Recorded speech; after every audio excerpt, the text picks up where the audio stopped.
Hi friends, எல்லோரும் எப்படி இருக்கீங்க? நல்லா இருக்கீங்களா? உங்களை எல்லாம் சந்திக்கிறதுல ரொம்ப சந்தோஷம். இன்றைக்கி ஒரு சின்ன எனக்கு தோணுச்சு, அதை தான் உங்கள் கூட ஷேர் பண்ணிக்கலான்னு பார்க்குறேன்.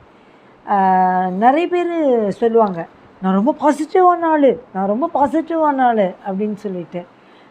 நான் கூட பார்த்துருக்கேன், நான் கூட சொல்லியிருக்கேங்க, நான் ரொம்ப பாசிட்டிவான ஆள் தான் அப்படின்னு சொல்லிட்டு.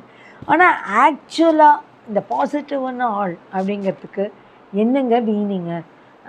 அதாவது ஒரு விஷயத்தை செய்யறதுக்கு முன்னாடியே நிறைய பேர் நான் பார்த்துருக்கேன், ஐயோ இப்போ இது எப்படி பண்ணுறது, இது சரியாக வருமா, சரியாக வராதோ, ஐயோ ஒருவேளை நான் இதில் ஃபெயிலியர் ஆகிடுவேனோ, ஒருவேளை நான் இதாகிடுவேனோ அதாகிடுவேனோ அப்படின்னு சொல்லி நிறைய மனக்கோட்டை கட்டுவாங்க. அப்படி யோசிக்காமல் இந்த விஷயத்தை நான் ரொம்ப நல்லா பண்ணுவேங்க, நான் 100% ரிசல்ட் கொடுப்பேன், நான் என்னோடய 100%ஐ கொடுப்பேன், so that I can come out very successfully அப்படின்னு யோசித்து செய்கிறவங்க நிறைய பேர் இருக்காங்க. ஏறக்குறைய நானும் கொஞ்சம் அந்த மாதிரி தான்.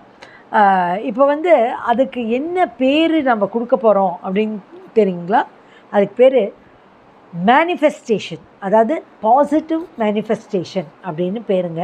அதாவது டெய்லி உங்கள் மனசை ஒருநிலைப்படுத்திட்டு கண்ணை மூடிட்டு உங்களுக்கு என்ன சாதிக்கணுமோ, உங்கள் லைஃப்பில் என்ன வேணுமோ அதை ஒரு 1 மினிட்டுக்கு கண்ணை மூடிட்டு நீங்கள் அதை மனசுக்குள்ளேயே சொல்லி பாருங்கள். எனக்கு இது வேணும், நான் இதை அடைஞ்சிட்டேன், நான் இதை ஃபுல்லாக அச்சீவ் பண்ணிட்டேன், நான் வந்துருச்சு, அது நான் என்ன நினைக்கிறேனோ அது இப்போ என்கிட்ட தான் இருக்குது, என் கையில் தான் இருக்குது, என்னோடய கண்ட்ரோலில் தான் இருக்குது அப்படின்னு சொல்லிவிட்டு நீங்கள் டெய்லி ஒரு 1 மினிட் அதை மேனிஃபெஸ்ட் பண்ணி பாருங்கள்.